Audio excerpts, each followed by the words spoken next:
Guys Bihar का दो important project, Bihar के पटना में वाटर मेट्रो चलने वाला है और पटना को जल्दी वाटर मेट्रो मिलने वाला है। पटना को वाटर मेट्रो कब तक मिलेगा इसके बारे में बात करेंगे। इसके अलावा बिहार के सुल्तानगंज में गंगा नदी पर एक ब्रिज बन रहा था जो कि काफी ज्यादा फेमस है, क्योंकि पिछले कई सालों से इस वाले ब्रिज ने काफी कारनामे किए हैं। ये वाला ब्रिज भी अब जल्द ही ओपन हो जाएगा, इसके बारे में बात करेंगे। करीब 78,000 करोड़ रुपए का निवेश लाने का प्लानिंग है, उसके बारे में बात करेंगे। वीडियो काफी ज्यादा इंटरेस्टिंग है। नीतीश कुमार की सरकार भी अब खत्म हो चुकी है, फिर से नई सरकार बनेगी। आखिर बिहार में क्या चल रहा है। नमस्कार, welcome to all India Bihar में विकास।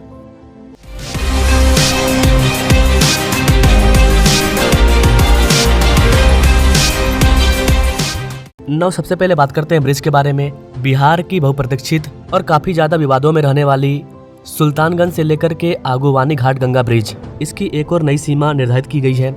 यहाँ पर गाइस आपको बता दें कि भागलपुर और खगड़िया को जोड़ने के लिए करीब 3.15 किलोमीटर लंबा 4 लेन का ब्रिज बनाया जा रहा है। बताया जा रहा है कि इस ब्रिज का फिर से काम शुरू होगा और नवंबर 2027 तक ये बनकर के तैयार हो जाएगा। बिहार के इस वाले ब्रिज को निगम के द्वारा देखरेख किया जा रहा है और करीब 1710 करोड़ रुपए की लागत से इसको बनाया जा रहा है। न केवल ब्रिज बल्कि इस ब्रिज के साथ साथ करीब 20 किलोमीटर लंबा एक अप्रोच रोड भी शामिल है, उसको भी बनाया जा रहा है। इस ब्रिज की लंबाई 3.16 किलोमीटर है और जो अप्रोच रोड है उसकी लंबाई 20 किलोमीटर है। ये ब्रिज उत्तर बिहार को नेपाल से जोड़ेगा। जी हाँ गाइस, उत्तर बिहार नेपाल से जुड़ जाएगा और नेपाल वालों को भी फायदा होगा, दक्षिण में झारखंड वालों को फायदा होगा और पश्चिम बंगाल तक का रास्ता सुगम बन जाएगा। तो इस ब्रिज का इंपॉर्टेंस तो काफी ज्यादा है। इस ब्रिज के बनने से भागलपुर और खगड़िया के किसानों के लिए मक्का, केला, गन्ना, दलहन, इस तरह के फलों के निर्यात के लिए यह एक बड़ा जरिया बनेगा। इसके मदद से किसान बड़े बड़े मार्केट में तेजी से चीजों को बेच पाएंगे, निर्यात कर पाएंगे। इतना ही नहीं गाइस, देवघर जाने वाले कांवरियों के लिए सुल्तानगंज से लेकर के खगड़िया की यात्रा इस ब्रिज के बनने से और भी अधिक सरल हो जाएगी।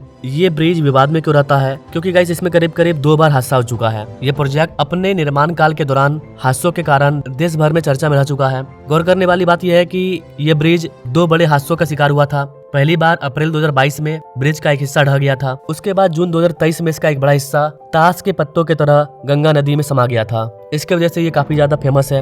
इन घटनाओं के बाद ब्रिज की गुणवत्ता पर काफी गंभीर सवाल उठाए गए और निर्माण कार्य लंबे समय से बाधित रहा। अब सरकार फिर से इसको तैयार करने के लिए जुड़ चुकी है और एक नए टारगेट के साथ काम कर रही है।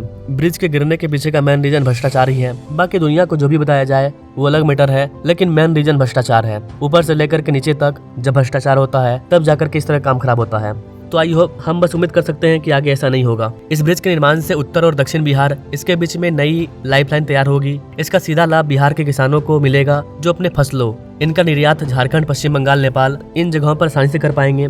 2 बार ब्रिज गिर चुका है, तीसरा डेडलाइन फिर से दिया गया है। तीसरे डेडलाइन पर ये बनकर के तैयार हो पाएगी या नहीं, यहाँ के आम पब्लिक ने इसे सपनों का ब्रिज नाम दे दिया है। आप अपने राय कॉमेंट बॉक्स में जरूर दीजिएगा।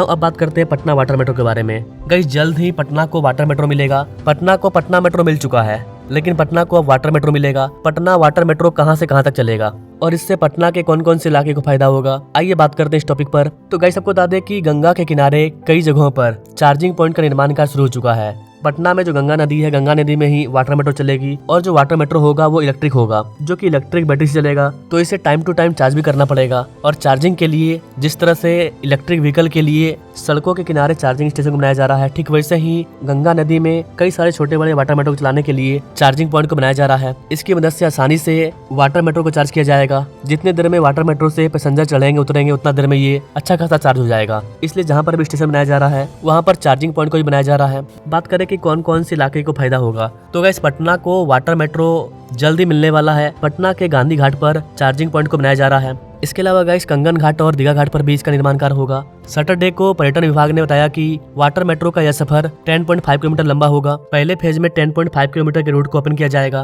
प्रथम चरण में गांधी घाट और गाय घाट पर प्रमुख पड़ाव होंगे। इसके बाद जब पटना मेट्रो का दूसरा फेज आएगा उसमें हाजीपुर, सोनपुर इन जगहों पर भी वाटर मेट्रो चलेगी। जैसा कि आप जानते हैं, सोनपुर में एक बहुत बड़े इंटरनेशनल एयरपोर्ट को बनाने का प्लानिंग किया जा रहा है और इस वाले एयरपोर्ट को मेट्रो की भी कनेक्टिविटी मिलेगी, जिसमें वाटर मेट्रो सबसे आगे है। सोनपुर में एयरपोर्ट कब तक बन जाएगा, कितना ज्यादा ये खास होगा, इस पर मैंने वीडियो डाला हुआ है। आप चाहे तो इस वाले वीडियो को देख सकते हैं, इसका लिंक आपको नीचे डिस्क्रिप्शन बॉक्स में मिल जाएगा। नाउ पटना मेट्रो कितना ज्यादा खास है, तो गाइस पटना मेट्रो पर्यटन के लिए काफी ज्यादा खास है, क्योंकि पटना मेट्रो एसी वाला होगा, वातानुकूलित होगा। फिलहाल के लिए टूरिज्म को बढ़ावा देने के लिए टूरिस्ट के लिए 2 पर्यावरण अनुकूल वाटर मेट्रो हाइब्रिड मोड में चलाई जाएगी। अगर किसी प्रकार का आपातकालीन सिचुएशन होता है उसके लिए 3 से 4 रेस्क्यू बोट भी रहेगा। इन जहाजों में नई तकनीक की बैटरी का इस्तेमाल किया जाएगा। बैकअप के लिए बोट में जनरेटर की व्यवस्था भी होगी। ऐसा नहीं है कि चार्ज खत्म हो गया तो कहानी खत्म, ऐसा नहीं है, जनरेटर भी होगा। इमरजेंसी में चार्ज खत्म हो रहा है तो फिर जनरेटर को ऑन किया जाएगा। तो गर्मी के दिनों में यात्रा का आनंद लेने के लिए,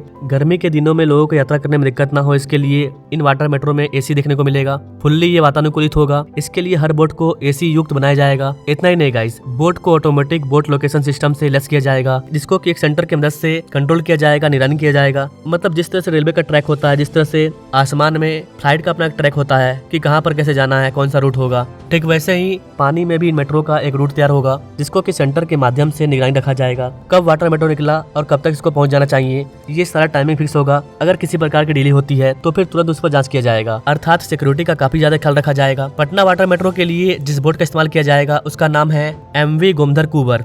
इस एक बोट का कीमत 12 करोड़ रुपए से अधिक है। पूरे पटना वाटर मेट्रो प्रोजेक्ट का लागत करीब 900 करोड़ रुपए से अधिक है। ये project inland waterways authority of India और बिहार सरकार का एक संयुक्त प्रयास है। भारत के केरल के कोची में कोची वाटर मेट्रो चल रहा है। उन्हीं के मदद से, उन्हीं के टेक्नोलॉजी का यूज करके इसको चलाया जाएगा। पटना वाटर मेट्रो का पहला रूट दीघा, कंगन घाट, इनके बीच में 10.5 किलोमीटर लंबा होगा। वाटर मेट्रो का सफर कंगन घाट से शुरू होकर के गाय घाट होते हुए गांधी घाट तक, दीघा घाट तक, फरक्का महतो घाट, नारियल घाट, पानापुर, कोहरा घाट, काली घाट अर्थात सोनपुर और छेसर घाटों तक पहुंचेगा। जानकारी के अकॉर्डिंग फ्यूचर में योजनाओं को 10 टर्मिनल के साथ 4 रूट तक विस्तार किया जाएगा। इससे पटना और उसके आसपास के जिलों में वैशाली, छपरा, इस तरह के प्रमुख हिस्सों में भी इस तरह के संपर्क अवेलेबल हो पाएंगे। तो ये बहुत अच्छी बात है कि पटना का कायाकल्प हो रहा है। अब वाटर का हम लोग यूज करेंगे। बिहार के जिन क्षेत्रों से गंगा गुजर रही है वहाँ पर इस तरह के वाटर मेट्रो भी देखने को मिलेंगे, जिससे कि टूरिज्म को भी बढ़ावा मिलेगा और आम पब्लिक का सफर भी आसान हो जाएगा, जिससे कि सड़कों पर से ट्रैफिक जाम में कमी आएगी। तो ये 2 इंपॉर्टेंट प्रोजेक्ट थे जिसके बारे में मैंने आपको बताया।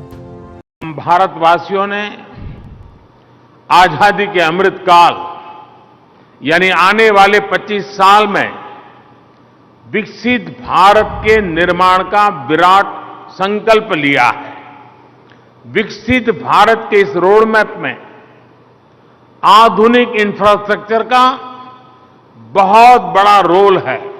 इसके अलावा गाइस, नीतीश कुमार ने सीएम पद से इस्तीफा क्यों दिया, वो दिल्ली क्यों जाना चाहते हैं, क्या बिहार में कुछ बड़ा होने वाला है, क्या बिहार में एक नया केंद्र शासित प्रदेश बनने वाला है, क्या बिहार और बंगाल का फिर से विभाजन होगा, अगर होता है तो इसका क्या फायदा होगा, क्या नुकसान होगा, ऐसा क्यों किया जाएगा, आखिर चल क्या रहा है बिहार में, इन चीजों के लिए आपको कमेंट करना होगा। जिस पर भी आप कमेंट कीजिएगा उन टॉपिक पर वीडियो आएगी डिटेल में। इंफ्रास्ट्रक्चर के लिए जब इतने सारे काम होते हैं तो उसका बहुत मल्टीप्लायर इफेक्ट होता है। इंफ्रास्ट्रक्चर के निर्माण में जो रॉ मटेरियल लगता है उसे मैन्युफैक्चरिंग इंडस्ट्री को बल मिलता है। सीमेंट का काम हो, स्टील का काम हो, ट्रांसपोर्टेशन का काम हो, ऐसे हर सेक्टर को इससे फायदा होता है। इंफ्रास्ट्रक्चर विकास का सीधा लाभ हमारे नौजवानों को होता है, उन्हें ज्यादा रोजगार मिलते हैं। तो कमेंट कीजिए, बाकी मिलते हैं अपने लोग नेक्स्ट वीडियो में। तब तक के लिए जय हिंद।